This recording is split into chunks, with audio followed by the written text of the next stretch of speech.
après avoir ajouté les entrées pour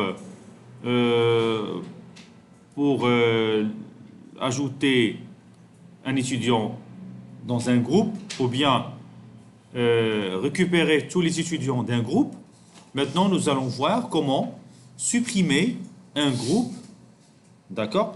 Et donc le problème c'est que est-ce que on va supprimer les étudiants d'un groupe quand il sera supprimé ou non? D'accord? Ça veut dire, est-ce qu'on a une agrégation pleine ou bien vide? Si on parle du côté UML. Donc nous, on va choisir de supprimer le groupe sans supprimer les students. Et donc, à la place de supprimer les students, on va juste affecter la valeur nulle au groupe ID, tout simplement. D'accord? Et donc, regardez ce qu'on va faire. Alors, on est toujours dans groupe contrôle. On va ajouter l'API pour delete mapping. Et toujours, on prend groupe slash ID, parce qu'il faut définir l'ID, d'accord? Il faut définir l'ID du groupe qu'on va supprimer. Public, si vous voulez, vous pouvez renvoyer un student ou bien vous pouvez renvoyer void, hein, comme vous voulez. Void, delete, group, pardon, delete group ou bien renvoyer void ou bien group, hein, c'est pas students, désolé. Et donc, on met quoi ici entre parenthèses? On récupère l'ID par notre path variable. Et ensuite, on définit quoi? ID. Alors, c'est plutôt long ID. Alors maintenant, comment je peux supprimer un groupe? Comme j'avais dit déjà, c'est très simple. Donc je peux tout simplement faire comme ça. Par exemple, comment s'appelle notre repository? C'est ça, c'est gr group repository.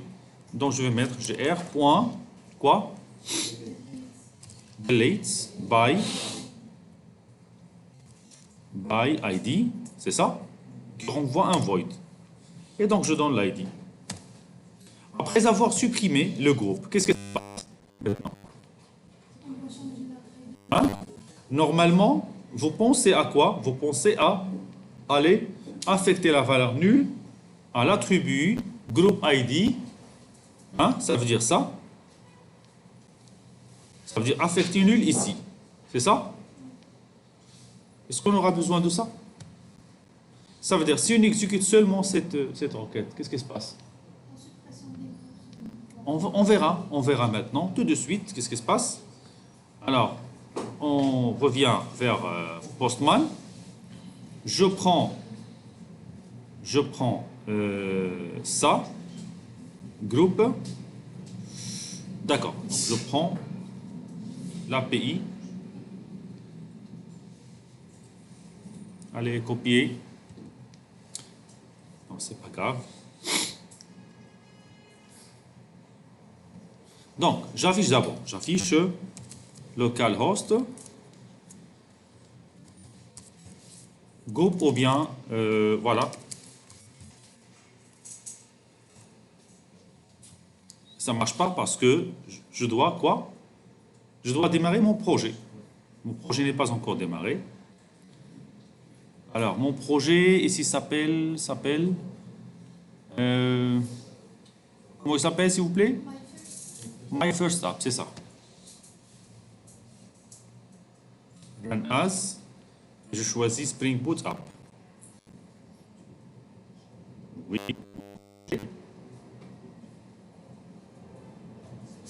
Le projet va démarrer maintenant. Je dois vérifier s'il y a une erreur ou non. Ok, ça marche. Oui, je pense que ça marche maintenant.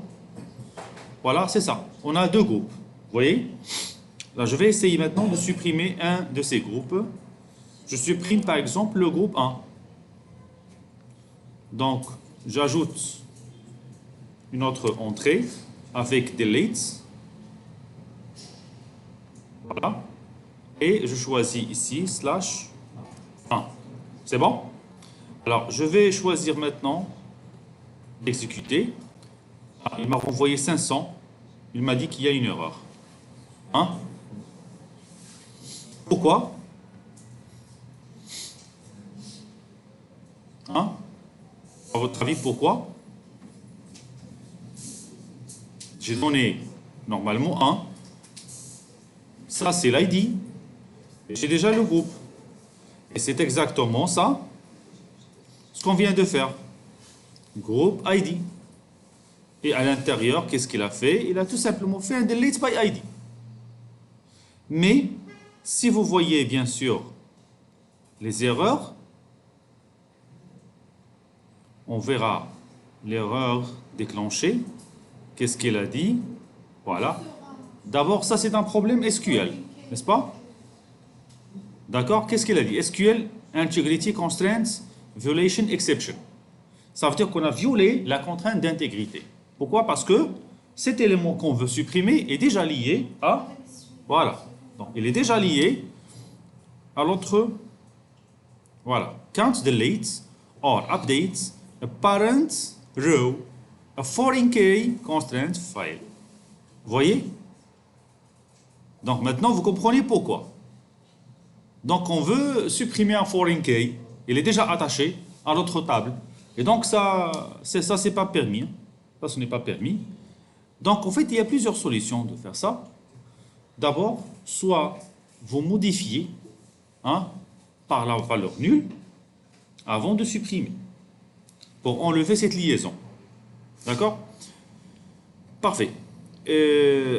Ou bien, il y a une autre annotation que nous allons voir après. Donc, il y a l'annotation join column, il y a aussi nullable égale à true. Donc, il y a d'autres solutions.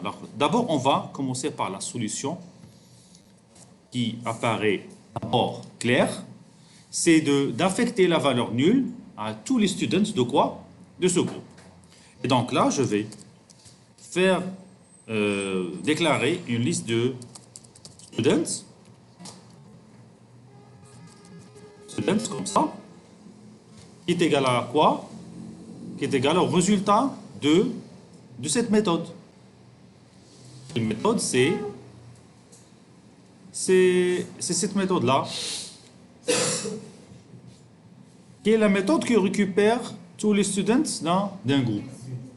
Fini, c'est ça? C'est ça, get students by group ID. Donc, si vous prenez cette fonction, c'est ça, get students by group ID, et donc là, on donne tout simplement l'ID. Donc, ça, c'est une fonction qui fait quoi? Qui renvoie la liste des students d'un groupe d'ID bien défini. D'accord? Pas ça, en fait, mais on peut utiliser student repository point quoi? Find by quoi? By group. Vous voyez? Donc, on peut utiliser find by group aussi. Donc, il y a deux méthodes. Soit find by group, soit, et on donne bien sûr le groupe, ou bien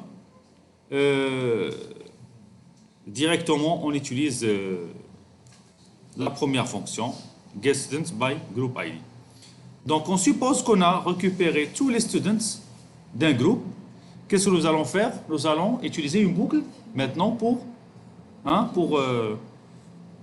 affecter la valeur nulle. Donc, je mets students, juste pour l'information, ça ce n'est pas la solution optimale. Là, on voit la mauvaise solution et après, on verra la bonne solution. Donc, for each. Et donc là, j'écris par exemple S. Voilà.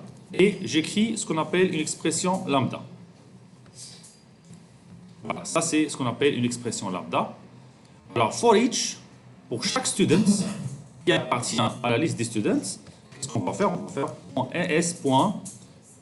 es.set group. Et là, je mets tout simplement nul. Je pense que c'est ce que vous avez fait. C'est ça? Alors, on va revérifier. Hein. On va revérifier si ça marche ou pas. Bien sûr, je dois aller vérifier en bas si l'erreur a disparu ou non. Donc, OK. Donc, j'utilise encore Postman. Et je vais essayer de supprimer. Voilà. Qu'est-ce qu'il a donné maintenant? 200 OK. C'est bon? Alors, 200 OK. Parfait. Tout marche bien. Je vais aller vérifier ici. Est-ce que le groupe a été effacé? Oui. Le groupe a été, oui, bien sûr, supprimé. Je vais voir la liste des students. Ah, qu'est-ce que vous remarquez? Nul. Nul. Donc, c'est automatique. Donc, ce n'est pas la peine d'aller vers le students et faire un save ou bien save all. Donc, ça a été fait d'une manière automatique. C'est bon? Mais il y a un petit problème. C'est quoi?